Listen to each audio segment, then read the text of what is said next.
Tudo bem? Porto, que bom estarmos aqui nessa manhã de domingo de carnaval. Quem é antigo, né, de igreja, deve ter um pouco de saudosismo nesse dia, né? Ou não?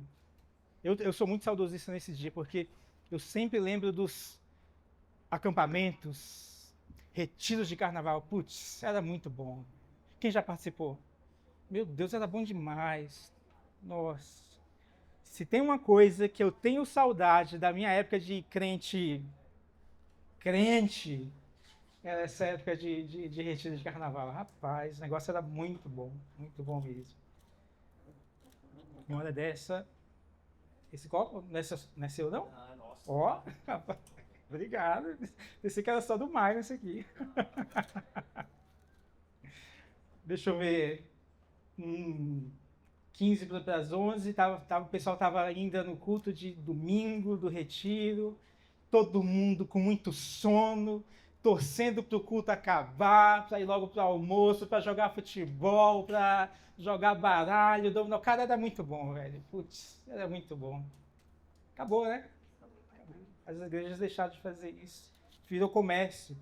Eu me lembro que eu participando, e muitos deles eu participei organizando, quando eu era líder de juventude. E aí, eu acho que eu organizei, sei lá, uns 10 retiros de carnaval. E no último que eu organizei, um irmão inocente, ele virou para mim, depois que aconteceu, né, ele virou para mim e falou assim: caramba, eu não sei como é que você tem coragem de fazer isso, olha, é muito difícil. E nunca tinha caído a ficha porque era difícil mesmo, né? Eu falei, eu tinha acabado de casar, eu falei, meu Deus, se alguma coisa der errado, cara, eu nunca mais consegui fazer um retiro. Porque a partir dali as coisas ficaram mais difíceis, ficou mais caro a gente alugar os lugares, né? E eu participei dessa transição de quando ainda se era possível fazer acampamento de carnaval por R$ 80, R$ 120. Hoje é R$ 500, R$ 800, aí não dá, aí complica. Aí complica. Mas vamos lá. Parábola do bom samaritano, Lucas capítulo 10, a partir do versículo 33. Eu vou ler na versão NVI. Você pode ler na sua versão que você tem aí no seu dispositivo, que tem aí impressa.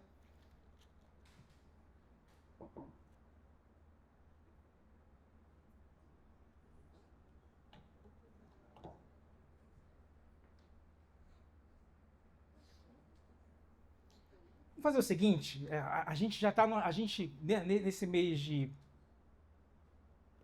fevereiro, a gente está uma série de mensagens nesse capítulo de Lucas que fala sobre a caminhada do amor e com base, né, na parábola do bom samaritano, e esse já é o terceiro domingo que a gente vai trazer uma reflexão nesse trecho. E talvez você tenha perdido os domingos passados, domingo passado, domingo retrasado, e por isso vou fazer o seguinte, vamos ler a partir do versículo 25, e aí a gente para no versículo que a gente quer falar mesmo, que é o 33. A gente lê a partir do 25 só para a gente ter uma contextualização. E o texto diz o seguinte: certa ocasião, um perito na lei levantou-se para pôr Jesus à prova e lhe perguntou: mestre, o que preciso fazer para herdar a vida eterna? O que está escrito na lei? Respondeu Jesus. Como você a lê? Ele respondeu: ame o Senhor, o seu Deus, de todo o seu coração, de toda a sua alma, de todas as suas forças e de todo o seu entendimento. E ame o seu próximo como a si mesmo. Disse Jesus: você respondeu corretamente, faça isso e viverá. Mas ele, querendo justificar-se, perguntou a Jesus: e quem é o meu próximo? Em resposta, disse Jesus: um homem descia de Jerusalém para Jericó, quando caiu nas mãos de assaltantes. Estes lhe tiraram as roupas, espancaram-no e se foram, deixando-o quase morto. Aconteceu estar descendo pela mesma estrada um sacerdote, um sacerdote, quando viu o homem, passou pelo outro lado. E assim também um levita, quando chegou ao lugar e o viu, passou pelo outro lado. Mas um samaritano, estando de viagem, chegou onde se encontrava o homem e, quando o viu, teve piedade dele. E é nisso que a gente quer falar aqui. Mas um samaritano, estando de viagem, chegou onde se encontrava o homem e, quando o viu, teve piedade dele. Amor inesperado. Né? A gente vê o contexto aí da coisa, a gente vê o contexto dessa história, a gente vê que esse homem foi assaltado, bateram nele, espancaram ele foi roubado, enfim, foi violentado, e estava ali na beira do caminho, passou um sacerdote, né? Passou um pastor,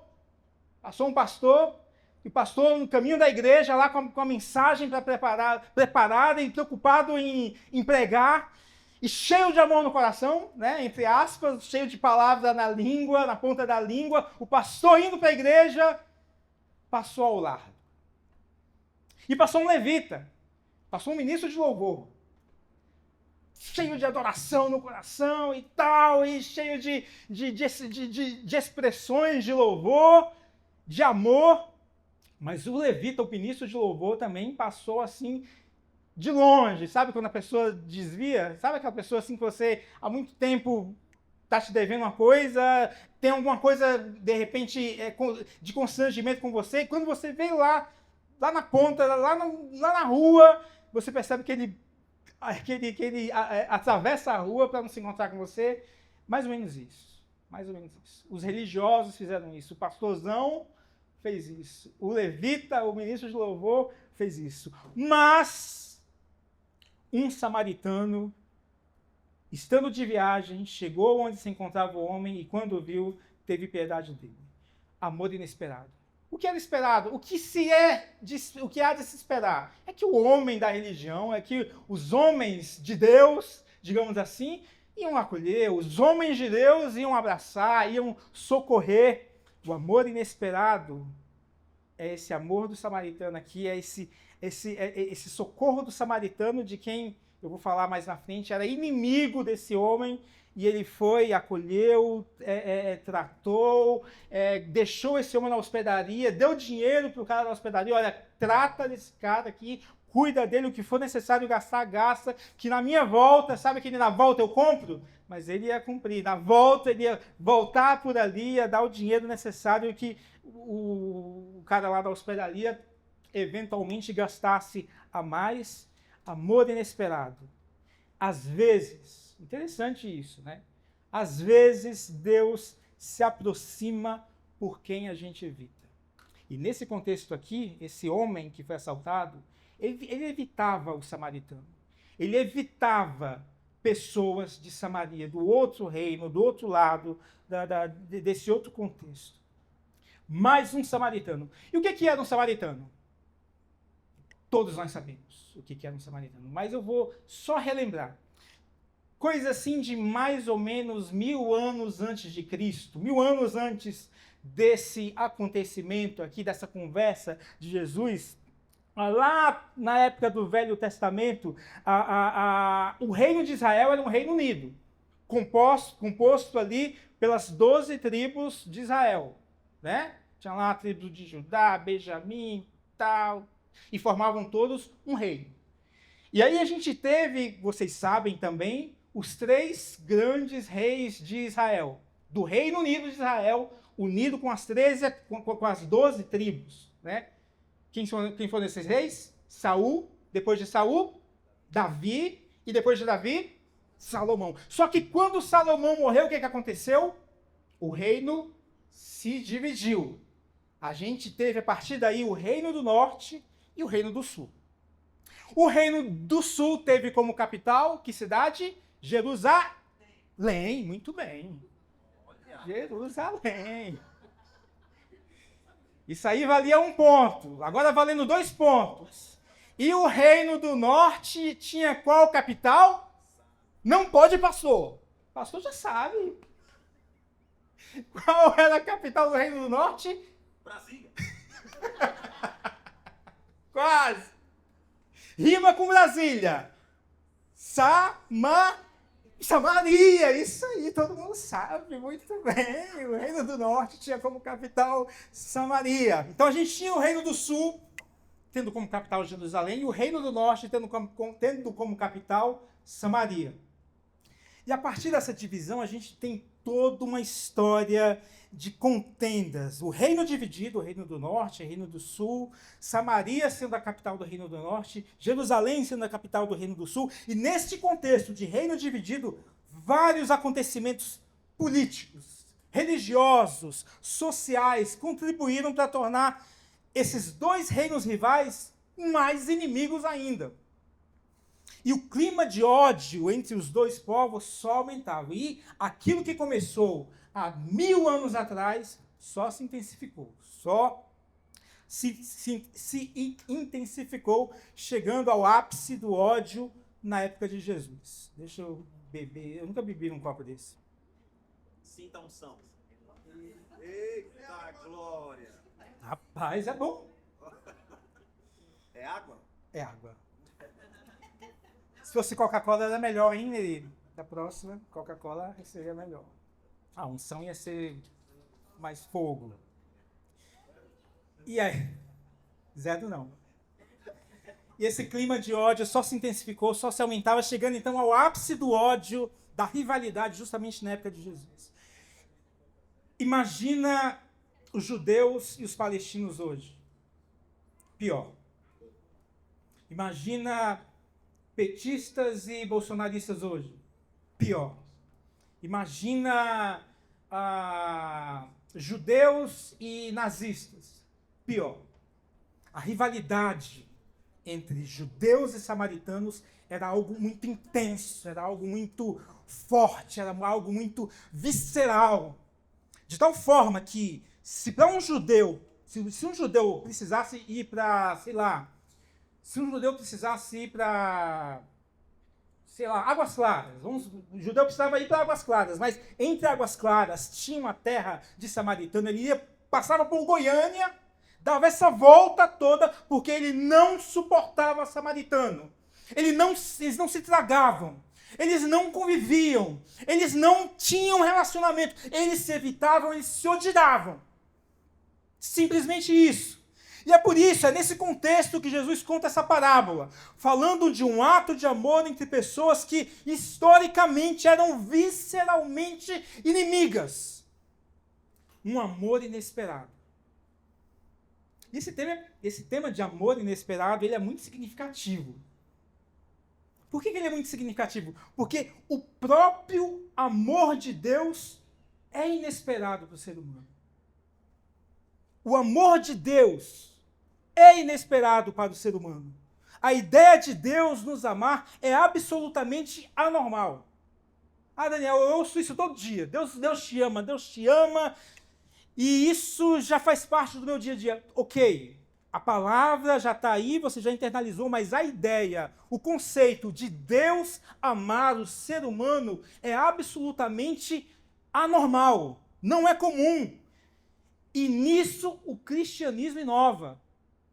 A ideia de Deus amar o ser humano, Deus me amar, Deus te amar, é uma inovação do cristianismo, porque o padrão do relacionamento entre um Deus e seus seguidores e seus adoradores não é o amor.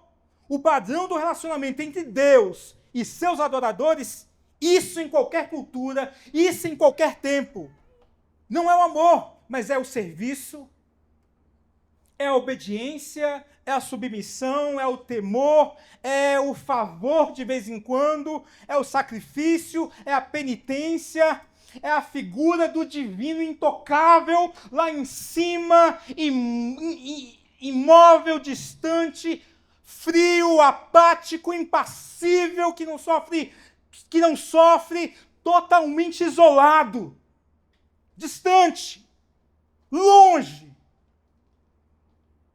Quase que uma miragem, quase que real, cabendo aos homens apenas servir, obedecer, temer, sacrificar, esperar a ira e simplesmente é isso aí, esperar a punição, esperar a vingança de Deus.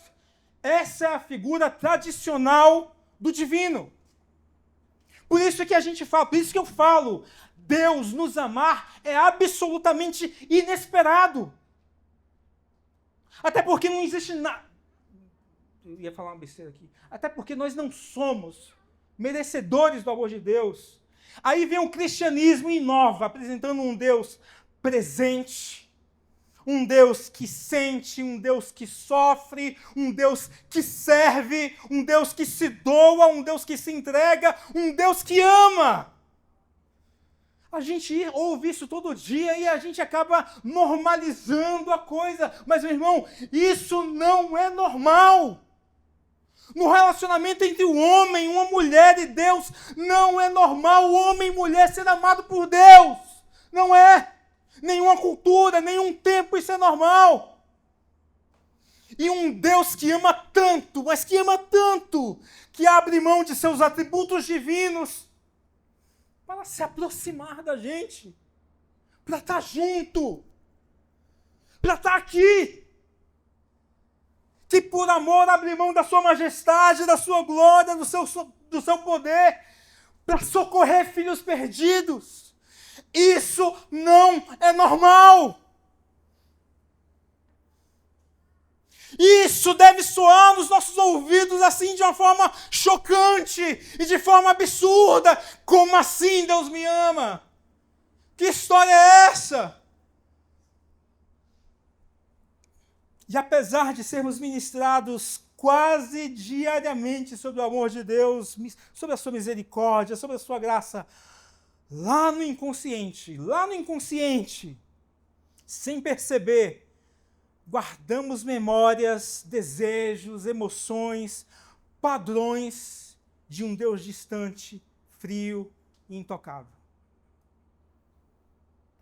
Tudo isso sem a nossa consciência perceber. Como assim, Daniel? É assim, a gente está aqui agora. Deus te ama, Deus te ama. Deus te ama. Deus está aqui. Deus mora no nosso meio. Deus nos acompanha, Deus nos guia, Deus nos fortalece. Deus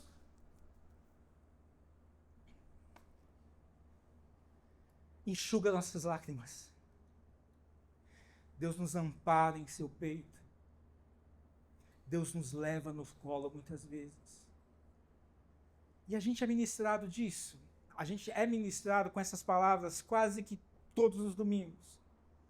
Mas por que eu digo que no nosso inconsciente é difícil?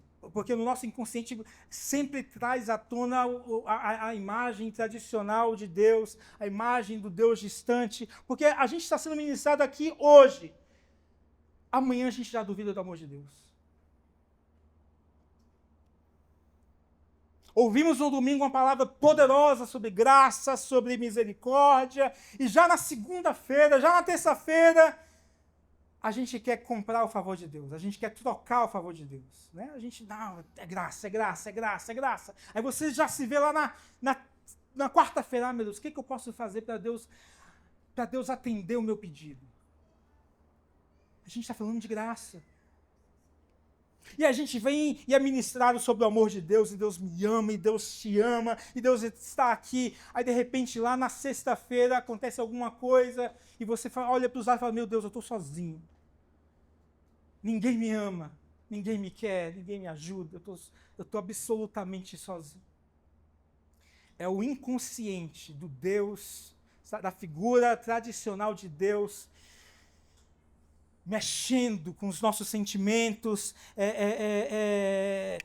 colocando, aflorando padrões e traumas de um Deus distante. Lemos trechos bíblicos que transbordam graça e a gente acaba enxergando justiça própria. Meu Deus, eu vejo, às vezes, na época que eu debatia na internet, a Bíblia é tão cheia de graça, é tão cheia de favor, é tão cheia de amor, é tão cheia de misericórdia.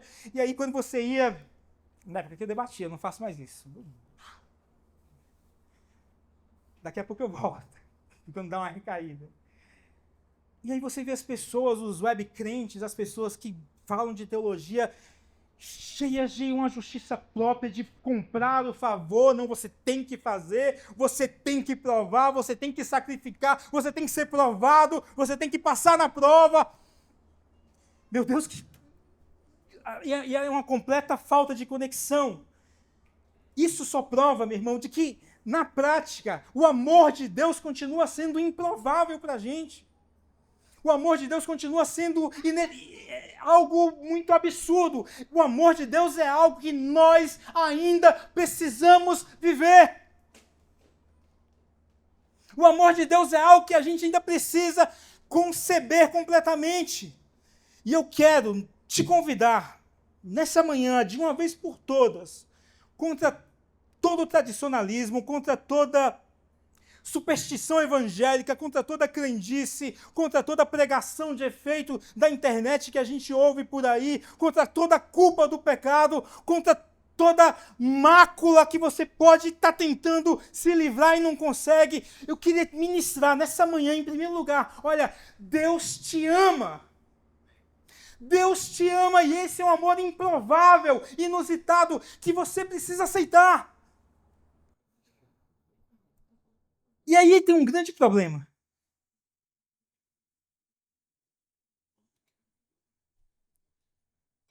Quando você ouve assim, Deus te ama, que efeito isso tem no seu coração? Depende, né? Depende. Quando a minha esposa vira para mim e fala assim, Dan, eu te amo. Quando é uma despedida, quando eu tenho para o trabalho, eu te amo. Tá bom, também te amo. É nóis. Agora, quando ela olha nos meus olhos, depois de alguma coisa que a gente viu, e ela vira e fala assim, olha, eu te amo. É diferente. E eu acho que no nosso contexto religioso, a gente está muito acostumado com Deus te ama, como se fosse uma despedida. Assim, olha, eu te amo. Tá bom, Deus, é nós, estamos juntos. Eu queria te desafiar nessa manhã a ter um encontro com o amor de Deus de verdade. Sabe aquele negócio que você vai no show? Que show que você gosta aí? Claro, Taylor Swift, né? Todo mundo gosta. Aí você tá lá no show da Taylor Swift, que eu sou fã, de verdade. E eu tô lá e... Taylor Swift, eu te amo! Né? Não. Quem mais que você gosta aí? Você tá lá no show e... Quem? Meu Deus do céu. Ninguém gosta de show. Ninguém gosta? Fala um. Hã? Bruno Mars. Tá. Eu fui no show dele, mas... eu fui porque minha filha e meu filho queriam ir. Aí eu fui. Aí você tá lá, Bruno Mars, eu te amo. Não ama, cara. Sabe por quê? Porque amar... Perdeu... A palavra amar perdeu seu valor. É isso que eu queria falar. E aí eu me lembro na época que a gente assistia televisão, lembra? Era muito comum. Xuxa, eu te amo. Lembra?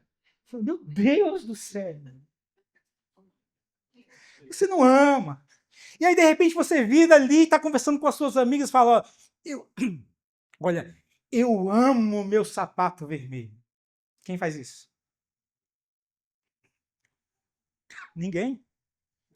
Eu amo meu cachorro. Eu amo o cachorro, tudo bem. Cachorro, tudo bem. Cachorro, tudo bem.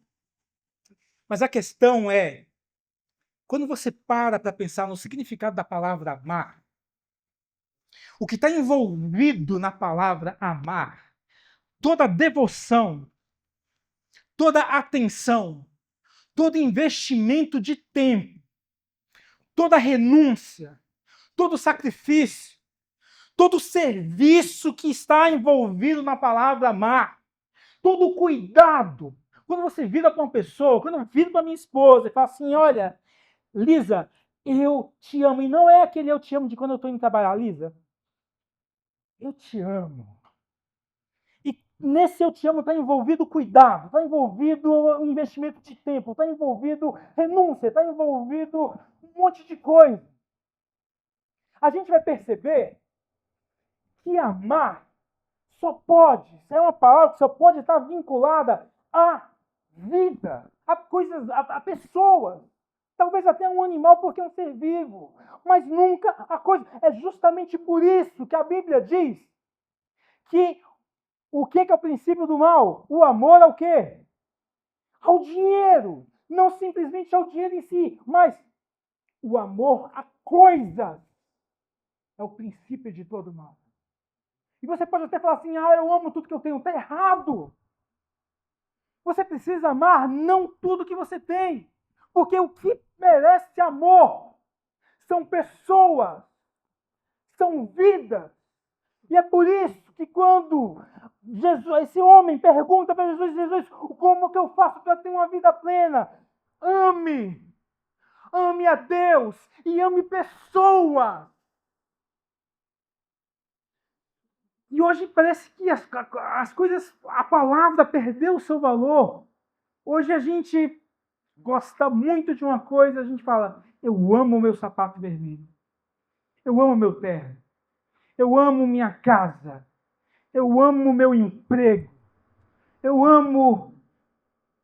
E tudo isso, quando você interpreta, faz uma interpretação do texto bíblico que fala assim, o amor ao dinheiro, o amor a coisas, é a raiz de todo mal. Porque quando você começa a amar coisas, você deixa de amar gente.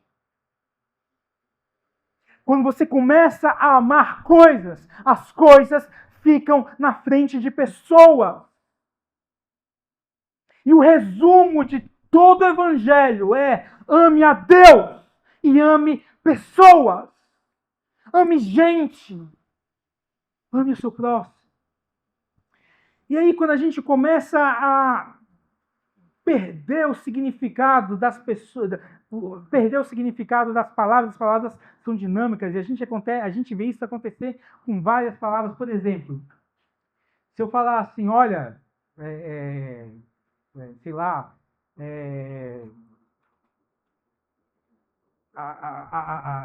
a terra dos filisteus foi dizimada. O que vocês entendem? Dizimava a terra dos filisteus. O que vocês entendem? Acabou tudo, né? Dizimar não significa isso. Dizimar é só a 10ª parte. Você deveria entender que, olha, só mataram 10% das pessoas, só acabou 10%. E aí a gente percebe que as palavras são dinâmicas, né? Antigamente, quando você gostava de muitas coisas, muito de uma coisa, você virava e falava assim, eu adoro sorvete de chocolate. Aí os mais crentes viravam, eu já vi isso. Que isso, você adora? Como assim? Você só pode adorar a Deus. Mas a palavra perdeu seu significado de adoração, né? E foi acrescentado a ela algo mais, de gostar muito. E com o amor está acontecendo a mesma coisa. O amor está perdendo o seu significado legítimo, de estar se relacionado apenas às pessoas. E com isso, nós não vai sair. Objetivamos, quem falou? Muito obrigado. Nós objetivamos pessoas. A palavra amor perdeu o seu valor. Nós estamos amando coisas e nessa confusão nós objetivamos pessoas. De tal forma que hoje, eu te amo hoje, mas se você pisar no meu calo, eu não te amo mais. Eu te amo agora, mas se você não fizer o que eu quero, eu não te amo mais. E nessa perda de significado, nós perdemos também o sentido da palavra amor quando nós ouvimos Deus te ama. Deus me ama. Deus me ama. Entendendo que esse amor de Deus não depende de nós, todo esse contexto que a gente já está acostumado a ouvir, mas o que acontece hoje é a gente cantar uma canção e falar o amor de Deus é presente na nossa vida. É preciso resgatar o significado dessa palavra. É preciso resgatar o real sentido de amor. E ao resgatar esse sentido de amar, perceber o amor de Deus com você. perceber que Deus te ama. Não porque somos bons ou maus, não porque nos esforçamos, não porque passamos por rituais religiosos, não porque frequentamos uma igreja, mas Deus nos ama porque Ele é amor. Por que Deus te ama, Daniel? Porque Ele é amor. Por que Deus te ama, Maria? Porque Deus é amor. Simplesmente porque Deus é amor. Outro dia eu estava conversando com Davi, a Dani, meus filhos, justamente sobre amor. Estava lá conversando, não me lembro bem qual foi o contexto, mas um deles a gente estava falando sobre amor, e eu falei o seguinte, olha, eu amo vocês e o meu amor por vocês nunca vai acabar. E eles, com muita sinceridade, eu não sei se foram os dois ou foi um deles, não sei se foi a Dani, não sei se foi o Davi, eles falaram assim, não, que absurdo, o seu amor por nós pode acabar sim. Se a gente fizer uma coisa muito ruim, se a gente for se tornar pessoas más, se a gente cometer um crime hediondo, com certeza você vai deixar de amar a gente. Eu virei para eles e falei, olha, impossível. Você lembra? Impossível. Eu posso ficar triste com vocês. Eu posso ficar decepcionado com vocês.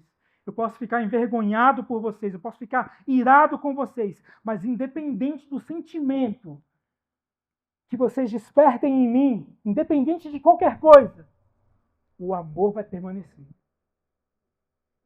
O meu amor por vocês vai permanecer, porque o meu amor por vocês é independente do que vocês fazem. Por quê?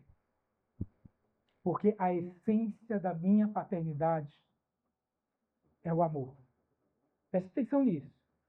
O meu amor pelos meus filhos nunca vai acabar, independente do que eles façam, porque a essência da minha paternidade é o amor. Se o meu amor acabar pelos meus filhos, eu deixo de ser pai. O meu amor por eles é tão grande e a essência da minha paternidade é tão amor que se um dia eu deixar de amá-los, é porque eu deixei de ser pai. Se o meu amor acabar, se o meu amor acabar por eles, eu deixo de ser pai. A mesma coisa é Deus. Qual é a essência de Deus? Amor. Deus é amor. Se o amor de Deus acabar, Deus deixa de ser Deus. Parece loucura, né? Parece ser até uma afronta. Como assim? Como é que você fala um negócio desse de Deus? Não é afronta porque a essência de Deus é o amor. Isso só mostra para a gente segurança de o quanto o amor de Deus está envolvido na nossa relação com Ele. Deus é tão amor, mas Deus é tão amor que se o amor dele acabar pela minha vida ou pela sua vida, ele deixa de ser Deus. E essa é a garantia de que nós nunca vamos nos perder do seu amor. O amor de Deus vai estar sempre presente. Sempre. Eu nunca vou deixar de ser pai. Nunca. Nunca. Nunca vou deixar de amar meus filhos. Deus nunca vai deixar de ser Deus. Deus nunca vai deixar de nos amar. Agora, essa palavra precisa entrar no seu ouvido e no seu coração, não como uma despedida. Olha, Deus te ama. Vai com Deus, Deus te ama. Você precisa encarnar isso no seu dia a dia. Como um amor improvável, o amor que você não está esperando, o amor de, olha, o relacionamento entre um homem e Deus, entre uma mulher e Deus, pode ser qualquer coisa menos o amor, mas Deus vem, Deus abre mão de sua glória, Jesus veio e se encarna, Jesus veio e se aproxima, Jesus veio mostrar amor. Jesus não veio mostrar regras, Jesus não veio mostrar mandamentos.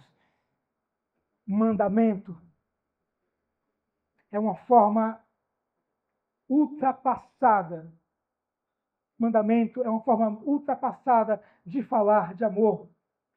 É como se nós não tivéssemos base para entender, falar sobre amor.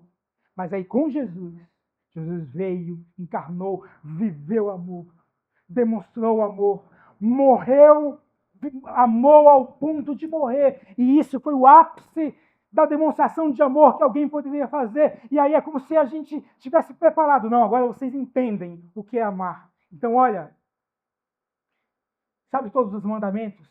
Tudo se resume em amar a Deus e amar as pessoas. Se você fizer isso, todos os mandamentos vão vir como consequência. Mas a gente está falando sobre o samaritano. Mas um samaritano estando de viagem, chegou onde se encontrava o homem e quando o viu, teve piedade dele. Mais um samaritano.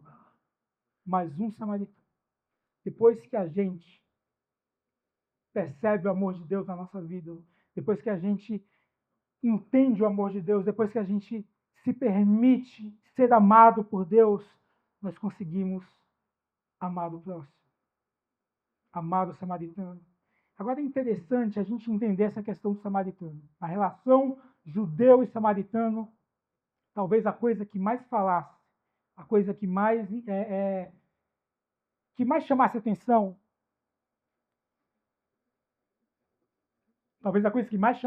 era o preconceito. Você não presta, era o judeu olhando para o samaritano e falando o seguinte: olha, você não presta, eu não quero envolvimento com você, eu não preciso de você, eu não quero nada que venha de você, eu tenho nojo de tudo que venha de você. Sai da minha frente. Mas um samaritano amou e acolheu. E nessa relação onde predomina o preconceito, onde um se achava melhor do que o outro, onde um desprezava o outro, onde um odiava o outro, e isso era mútuo, como exemplo do próximo que devemos amar e por quem devemos ser amados, Jesus mostra pessoas em uma relação marcada por preconceito. A pergunta do mestre da lei, cheia de segundas intenções, na verdade, tinha, sim, alguma esperança de que existissem pessoas indignas de amor, pessoas que não merecessem amor, pessoas que, olha, tá bom eu amar minha família, tá bom eu amar meus vizinhos, não, vizinho não, que é mais difícil, tá bom eu amar meu pastor, tá bom eu amar a irmã que cuida dos meus filhos, tá bom eu amar as pessoas com quem eu me dou bem no trabalho. De repente, a gente poderia ir nessa carona desse mestre da lei e pensar assim: não, existe alguém que a gente pode descansar e não precisar amar. E aí Jesus vem com esse exemplo de: olha, quer ver quem que você precisa amar mesmo? Quer ver como são todas as pessoas? Aí Jesus mostra esse exemplo de que a pessoa, que os judeus tinham mais preconceito, elas eram um símbolo de pessoas que precisavam e que deveriam ser amadas pelos judeus. Jesus, para mostrar que não havia exceção, conta a parábola que mostra que a vida plena é amar o desprezado, a raça de pessoas que por séculos era considerada inimiga. Ainda hoje, no nosso contexto religioso, quando se fala amar o próximo, não é não? O que você precisa fazer? Ama o próximo. Você percebe uma carga religiosa aí? Ah, ame o próximo, ame seu próximo. Tem uma carga religiosa que sugere, assim, um espaço para... Tá, e quem é o meu próximo? Soa tão religioso. Tirando essa roupagem religiosa, na verdade, Jesus está falando que a vida plena, a vida abundante, é amar a Deus e amar gente. É amar o divino e amar pessoas. Que tipo de pessoas? Todos. Para que não haja dúvidas, até mesmo ou principalmente os samaritanos. E eu te pergunto, e aí vem um ponto: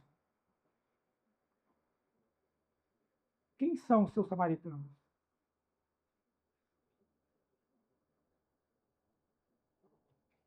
Quem são os nossos samaritanos? Quem são as pessoas hoje alvo do nosso preconceito? Quem são as pessoas hoje que nós não queremos relacionamento com elas? Que nós desprezamos? Que nós não entendemos? Que nós desviamos de calçada para não encontrar? Quem são os nossos samaritanos?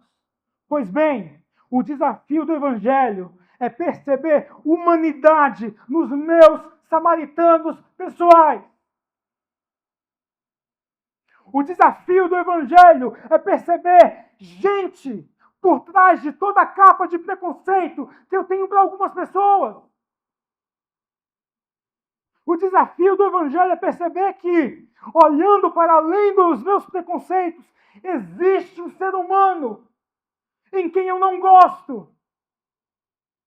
Existe um ser humano em quem pensa diferente de mim. Existe um ser humano em quem fez opções de vida diferentes das minhas opções. Uma pessoa que sonha. Você sonha? Quem sonha aí? A pessoa que você tem preconceito também sonha. Você sofre? Você sofre. Ela também sofre. Você tem decepções? Ela também tem. Você tem esperanças? Eu espero que aconteça. Ela também tem. Você chora por algumas coisas? A pessoa que você tem preconceito, o seu samaritano também tem. Você vive decepções? O seu samaritano também chora decepções. Você se alegra, você se surpreende. O desafio do Evangelho, meu irmão, é arrancar a lente preconceituosa e perceber que atrás do nosso preconceito projetado na vida das pessoas existe um ser humano. Ela se veste diferente, ok. Ela tem uma visão política diferente, ok. Ela tem um palavreado diferente, ok. Ela tem uma orientação sexual diferente, ok. Ela tem um modo de vida diferente, ok. Mas o desafio do Evangelho é perceber o ser humano dessas pessoas. E ser humano que por elas Jesus entregou a vida. E ser humano que, da mesma forma que Jesus vira para mim e você fala, eu te amo. Jesus vira para elas e fala a mesma coisa, eu te amo.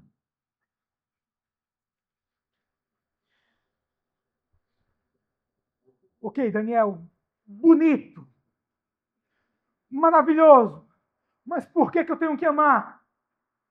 Porque precisamos amar os nossos samaritanos também. Porque precisamos amar pessoas que não entendemos. Por que precisamos amar pessoas que não concordamos? Por que precisamos amar pessoas que, quando a gente está junto, sai faísca? Por que é desse jeito? Porque Deus é amor. A resposta para a sua pergunta, você está se questionando aí. Você está se questionando? Se não está se questionando, se questione agora. Eu queria que você visualizasse os seus samaritanos. Pessoas que você não engole. E eu estou te falando, baseado na Bíblia, você precisa amar essas pessoas. E aí você me pergunta, Daniel, por que eu preciso amar essas pessoas que eu estou visualizando aqui agora? Porque Deus é amor. E eu e você somos criados imagem e semelhança de Deus. Se isso é verdade, se Deus é de fato amor, e Ele é, e se eu e você somos de fato imagem e semelhança de Deus, então o amor é a vocação fundamental do ser humano. Se Deus é amor e você é imagem e semelhança de Deus, a essência de Deus é amor, a sua essência fundamental é o amor também. É a essência da existência humana. E vocês se lembram, aí aqui vai fazer uma conexão, meu irmão. Aqui vai fazer uma conexão. Se vocês se lembram como é que essa conversa começou? Como essa conversa começou? Senhor, o que eu preciso para ter uma vida plena? Uma vida abundante, uma vida com V maiúsculo, uma vida de verdade, uma vida abundante. Como que eu faço, Senhor, para viver de verdade e não apenas sobreviver? Qual foi a resposta de Jesus? Ame. Ame a Deus, ame as pessoas, ame todas as pessoas, porque este é o sentido da vida, este é o seu propósito. Você percebeu a conexão? Senhor, como é que eu faço para ter uma vida plena? Como é que eu faço para encontrar o sentido da vida? Ame, porque o amor é o sentido e o propósito da sua existência. E esse é o desenho, esse é o motivo porque a gente anda tão desanimado. Porque tanta gente anda tão desanimada, porque o ser humano anda tão sem esperança, porque as pessoas andam tão procurando alento, procurando satisfação, procurando sentido. O sentido da vida humana é amar. A gente fala muito sobre propósito, né? Quem ainda está buscando um propósito aí de Deus? Eu quero buscar o propósito de Deus na minha vida. Eu vou te dar o propósito de Deus na sua vida hoje. O propósito de Deus para a sua vida é amar. Foi por isso que você foi criado. Ah, Daniel, o seu propósito não precisa ser pastor, não. Deus me deu liberdade para fazer o que eu quiser. Entenda isso. Não é que Deus me criou com um propósito para ser pastor. Não é que Deus me criou com um propósito... Deixa eu falar. Não é que Deus te criou com um propósito de ser empresário. Não é que Deus te criou com um propósito de ser empreendedor. Não é que Deus nos criou com o propósito de ser isso ou aquilo. Para tudo isso, Ele nos deu liberdade. Você faça da sua vida o que você bem entender. Agora, quando se fala em propósito, em sentido de vida, o propósito de Deus para cada um de nós é amar. E se existe infelicidade, se existe incompletude, se existe inquietação, é porque não amamos como deveríamos. Ah, eu estou infeliz porque ainda não encontrei o meu propósito. Pronto. Fulano, esse aqui é o seu propósito. Amar. Nós somos imagem e semelhança de Deus. A essência de Deus é amar. A nossa essência também é amar. E se nós questionarmos Jesus, como termos uma vida plena, encontre o seu sentido de vida. Encontre o seu sentido de vida, Jesus falando. Encontre o seu sentido de vida. Faça as pazes com o seu sentido de vida. E o sentido da sua vida não é ser pastor, não é ser empresário, não é ser dona de casa, não é ser servidor público, não é ser empreendedor. Esse não é o seu sentido de vida. Isso aí são as suas escolhas. O sentido da sua vida é amar gente. Amar pessoas. Esse é o seu propósito. Esse é o meu propósito. E sabe o que é interessante? Samaritanos não deixaram de ser samaritanos. Quem é esse samaritano aí, meu irmão? Quem que você não engole? Quem que você não entende? Pois bem, o Evangelho de Jesus alcançou samaritanos e judeus. E pasme, com o Evangelho chegando a judeus e samaritanos, o que tivemos eram cristãos judeus e cristãos samaritanos. Nenhum deixou de ser judeu e nenhum deixou de ser samaritano. Sabe essa sua esperança que você tem daquela pessoa, do seu samaritano, deixar de se tornar samaritano? Quem disse que isso é da vontade de Deus? Quem disse que é da vontade de Deus que eles deixem de ser samaritanos? A vontade de Deus é que em Cristo, homem e mulher, padrão e servo, judeu e samaritano, sejam um. Isso é o que a Bíblia diz. A vontade de Deus não é que as pessoas para as quais você tem o seu preconceito deixem de ser o que elas são. O propósito de Deus é que você ame essas pessoas de tal forma que vocês sejam um com eles. Da mesma forma aqui em Cristo. Está vendo aqui? Está vendo aqui? Está vendo que essas pessoas, a gente consegue distinguir. Homem, mulher, pastor, empreendedor, empresário, a gente consegue distinguir. Mas em Cristo, todos são um. E é Deus olhando e vendo um só. Não vê diferença entre homem e mulher. Um só. E em Cristo, é você aqui e a pessoa que você tem preconceito sendo vista da mesmíssima forma. E o desejo de Deus é que você e o alvo do seu preconceito sejam um. Sejam um. Sejam um.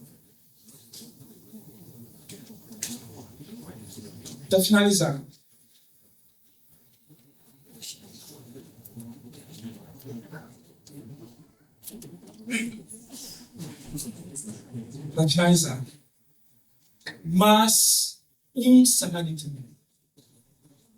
A gente falou agora, até agora a gente falou sobre grupo, né? O grupo dos que sofrem preconceitos, o grupo dos marginalizados, o grupo dos samaritanos. Mas a parábola não fala especificamente do grupo. A palavra fala de um samaritano. E eu queria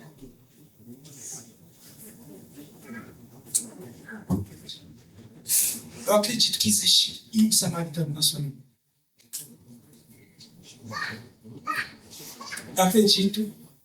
Eu acredito que possa existir um samaritano na sua vida. Não estou falando de grupos de pessoas.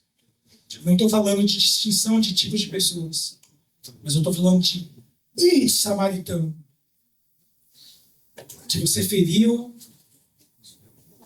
ou que você foi ferido por ele. E aqui é interessante, né? No contexto da história entre os judeus e samaritanos havia feridas. Um feria o outro, um machucava o outro, um violentava o outro, um machucava o outro, feria o outro. E a ferida era algo constante entre eles. E aqui, na parábola de Jesus traz um exemplo de possibilidade de, apesar de haver um histórico de ferida entre os dois, num momento de manifestação de amor, o samaritano consegue transpassar esse histórico de feridas e faz assim, justamente o contrário. Trata das feridas daquele homem. O que antes feria passou a tratar as feridas.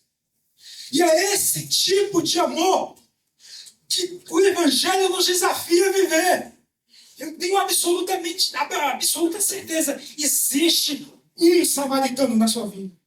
Alguém que te feriu, alguém que você feriu. Existe um samaritano na sua vida. E o desafio do Evangelho é que, apesar de haver um histórico de ferida entre vocês, o desafio do Evangelho é você tratar as feridas dessa pessoa. A vida plena acontece quando o ferido trata as feridas de quem o feriu. Ouviu? O desafio do Evangelho, da vida plena, da vida abundante, acontece quando o ferido trata as feridas de quem o feriu. Meu irmão, não estou dizendo que é fácil. Não estou dizendo que você vai sair daqui hoje. É isso que eu vou fazer. Mas é o desafio do Evangelho. E samaritano te feriu. O desafio do Evangelho é você tratar as feridas desse samaritano. E o interessante, você pode estar perguntando o seguinte: o que eu vou ganhar com isso? Eu conheço essa pessoa. Ah, Daniel, você não conhece o meu samaritano. Meu samaritano. Você não conhece a peça, você não conhece a figura. O interessante aqui, na parábola, o samaritano trata do ferido sem esperar recompensa, sem esperar reconhecimento. Ele falou: olha, cuida daqui e tal, eu preciso seguir minha viagem, mas você cuida dele, sem esperar reconhecimento, sem esperar um pedido de desculpas, sem esperar likes, sem esperar exposição. Ele simplesmente cuida. Por quê? Porque o amor é a sua essência.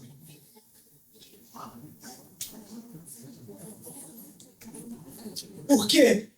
Porque o amor é a sua essência. Não vai ser fácil. Vai ser muito difícil. Mas é o desafio do Evangelho. Isso é o Evangelho. O Evangelho não é sobre como ter uma vida protegida. O Evangelho não é como prosperar meus negócios. O Evangelho não é como ser o cabeça da nação. O Evangelho não é como... Enfim, o Evangelho é amor. E se essa não for a mensagem principal do sentido da nossa existência, a gente está perdendo tempo. Vamos amar. Igual o Mário disse. Tem coragem? Não de orar. Tem coragem de amar? Tem coragem de amar quem você tem preconceito? Tem coragem de amar quem te feriu? Tem coragem de amar não quem te feriu, mas quem continua te ferindo?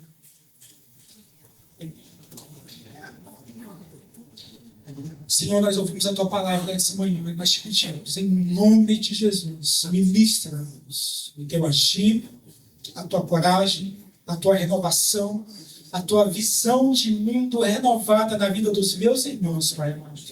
Toma, Deus, os Teus filhos nas Suas mãos. Que o amor seja a nossa máxima, Senhor.